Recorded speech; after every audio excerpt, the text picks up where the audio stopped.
Hello, and welcome to CTR Cyber 5.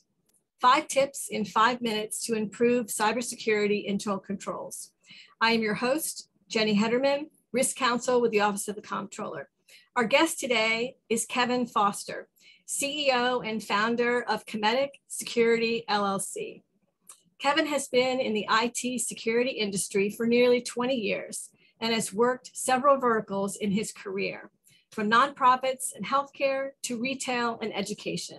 He has worked a variety of roles in each and brings a wealth of knowledge and experience to our forum today.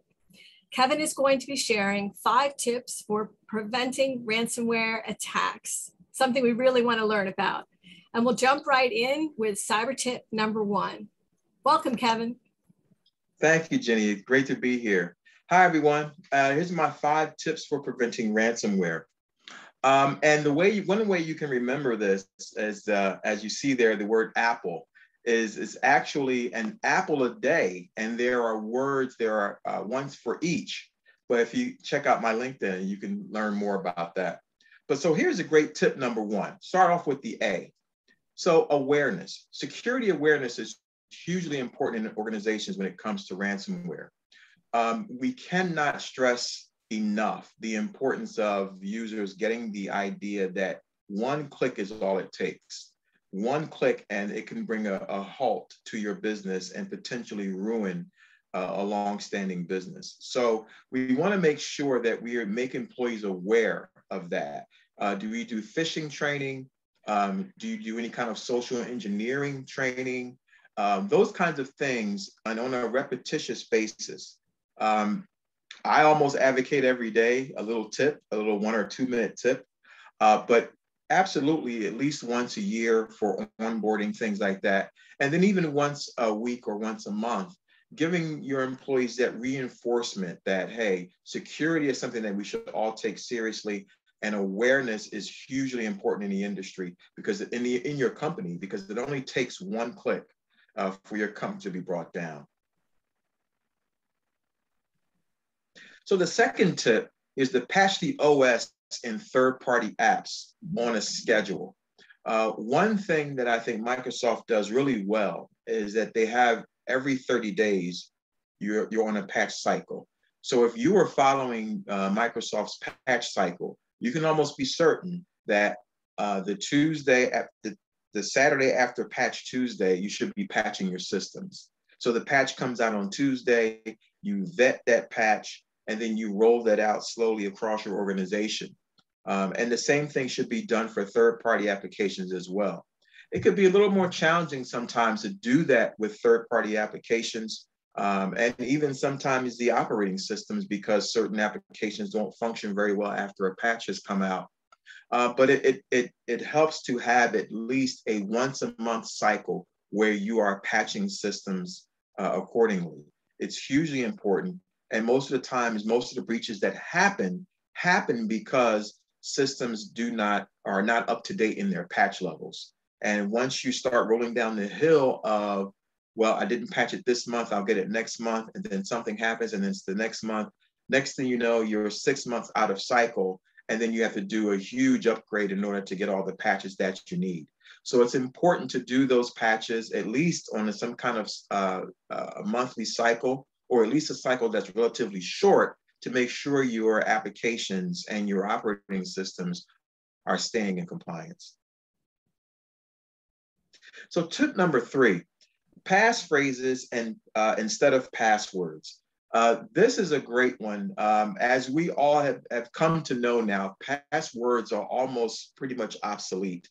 So passphrases it can be a great way for your users to increase their security and increase their awareness that, hey, I need to do this. I need to create a stronger password and a longer password. I often played password security games or password strength games with some of my employees to get them to understand the longer the password, the stronger it is and the better it is. There are various sites where you can test your password strength, and that can be a fun way to get employees engaged, to let them understand that if you increase the length of your password and the complexity just by a little bit, or you use a passphrase where you use certain items in a room or your certain favorite 3 things and add a couple of symbols and letters at the end or numbers at the end, can really go far when it comes to increasing password complexity in your organization. So tip number 4 is, and this is the L, sorry, is to limit the admin privileges across the enterprise. One of the key ways that attackers they get in, and the first thing they look to do is move laterally in your organization. So if you can limit the amount of users that have admin privileges, even for their home networks, it's a little more challenging. But when they're bringing their laptops at home, because we're all working remote now almost, it becomes a real challenge in order to keep that user from using an admin account or having an admin account to use or logging in with that admin account. If their computer were to be compromised, they can use those admin privileges across the enterprise.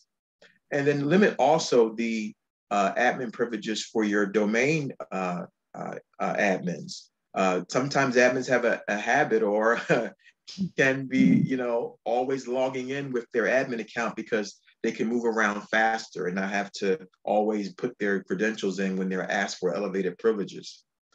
I try to encourage system admins, to work with their user accounts and not their admin accounts. That's crucially important. And the last thing you want to do is have an attacker get into your network with a domain admin with domain privileges. And tip number 5 is endpoint detection and response. Endpoint detection and response is very important because nowadays it's ransomware and pretty much ransomware are one of the things that pretty much AV has a hard time dealing with. And I say that because the firewall privileges and the other implementations that security protocols within the AV suite are typically not enough by themselves. So you need that extra bit of detection and response that EDR systems can give you. So it's not just enough to just have plain old AV and say, well, I'm safe, I'm good with that. You really need that extra, you need to really go that extra mile and get a EDR solution that can help you give a more holistic approach to how you handle ransomware. And if a ransomware attack is seen in your environment, can able to deal with it and remediate it quickly. So those are my 5 tips for preventing ransomware in your organization. Again, the acronym, I thought it was great as Apple, but there is the longer version of an apple a day. And if you check out my LinkedIn profile, you'll be able to see some articles I've written for that. So that's my 5 tips. I'd like to thank you for coming today and listening, and I hope to see you soon. Great, that's awesome. Thank you so much, Kevin Foster. For more information on cybersecurity internal controls and CTR Cyber 5, check out our cyber page at macomptroller.org. Thanks for watching CTR Cyber 5, and we'll see you again.